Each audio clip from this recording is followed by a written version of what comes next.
Morning, everyone. Treasure Troller here from the mask-wearing militant state of Michigan, FEMA Region 5. I've decided there are no longer any economic recovery regions in Michigan because under Gretchen Whitmer, this state will not recover.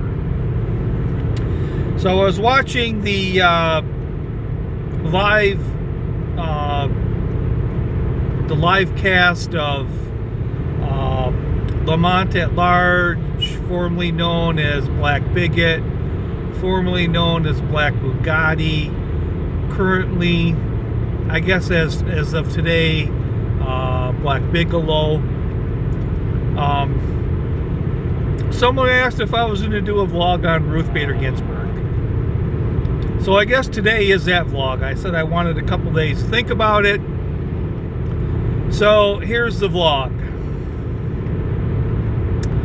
I feel bad for for her family. I mean, they've suffered a loss, and I'm sorry for their loss. I wouldn't say anything personally attacking on Ms. Ginsburg. That's not cool.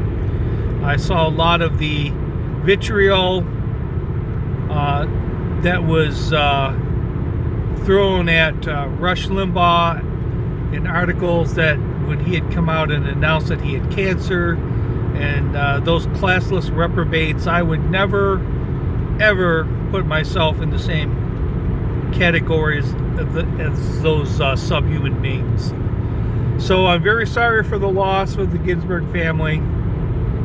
So I guess the real question, though, was what would be Treasure Troller's opinion on filling the seat of Ruth Bader Ginsburg? Well, my theory is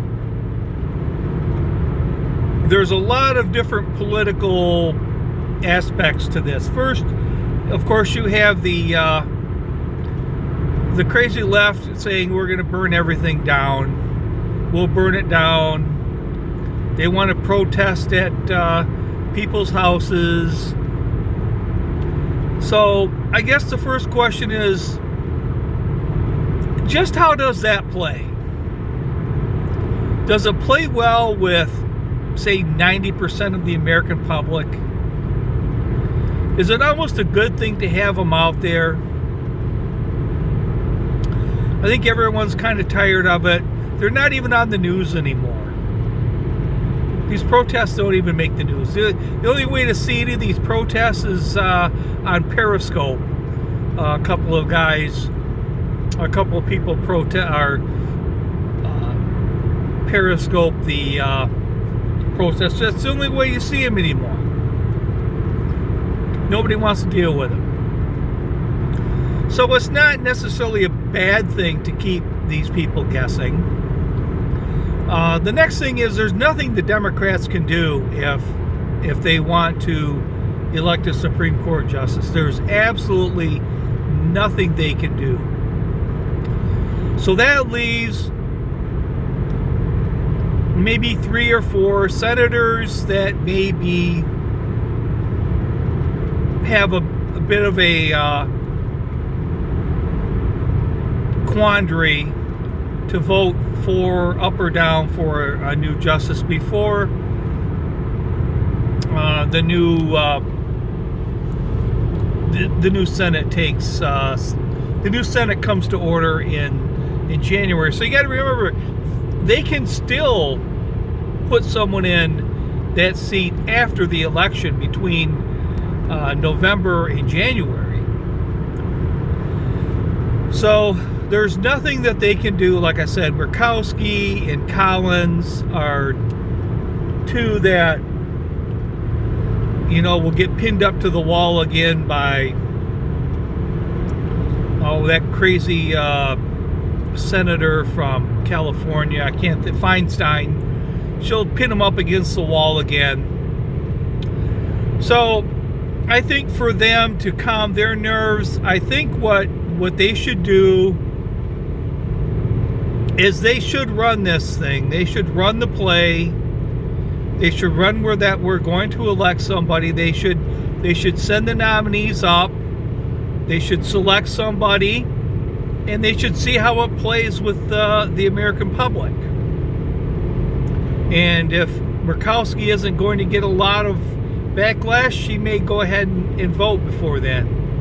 I think it also gives them a good idea as to who's going to vote and how they may vote.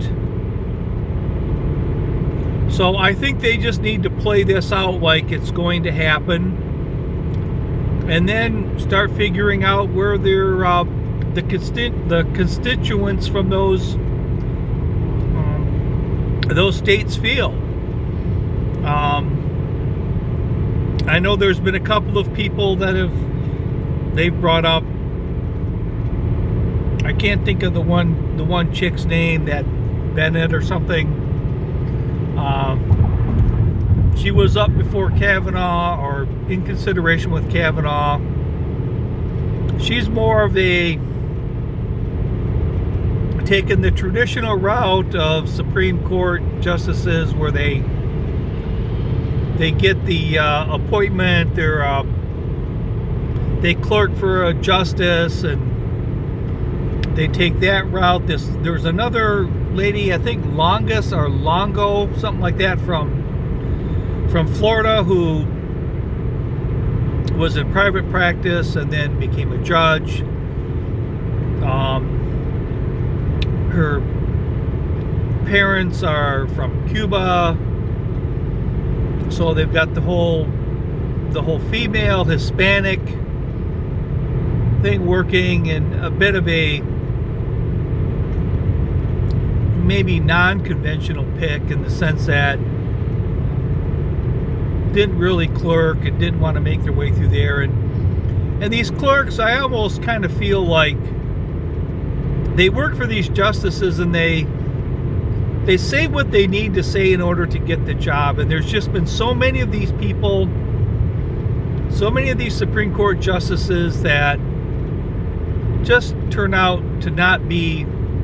If you think someone clerks for Clarence Thomas, that they're a constitutionalist and they're sort of a conservative, well, they were when they got the job, because that's what it took to get the job. That's what it took to put that on the resume, that they clerked for Clarence Thomas, is they had to be that way. So I think they need to play it out. I think they do need to put someone on the bench by January anyways. I think they have the votes to do it, even if Murkowski and Collins flake out. You still got Pence to cast the vote, so I don't really think it's in all that much jeopardy. I don't understand why these people want to go against Trump. I really don't, especially Republicans. I just do not know why they want to continue to fight this guy when so much of the public is behind him. But I think it's sort of a sad note that really Supreme Court justices nominations come down to Roe versus Wade, and that's really what it comes down to. And how they may or may not vote against Roe versus Wade, if they're going to overturn it or not. But I think another way to get people to decide to get someone in office would be, to get someone in this Supreme Court seat is if, say, the conservative or the Republican side started coming out saying, well, if Democrats win the election, they'll put somebody in there that'll take your guns away. So they start running that line, and you watch a whole bunch of people, I think, want that seat filled before Biden or Harris. I still think it's Hillary. I'm just gonna go with that Hillary thing till the end. But that's my take. I think they should probably put someone in before January, whether it has to be before the election or not. Not a real big deal. I think they need to nominate someone here in the next week or two. they start running the playbook. They start doing the interviews. They start meeting the senators. They start talking to the senators. They get everything lined up, and then they, for some of these senators that are a little bit wishy-washy on things, they can see how they poll, if they should vote yes or before the election, or before a new Senate takes their seats, and go from there. So I think it's a little bit of political LARPing going on right now.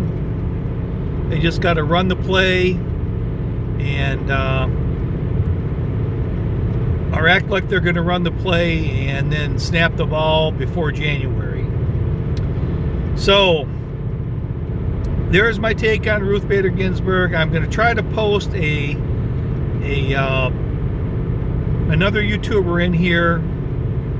He's an attorney out of Montreal.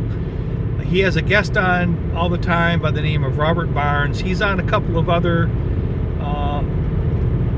YouTube sites as well. He's an attorney. He gives really good insight. So I'll try to put that in my vlog.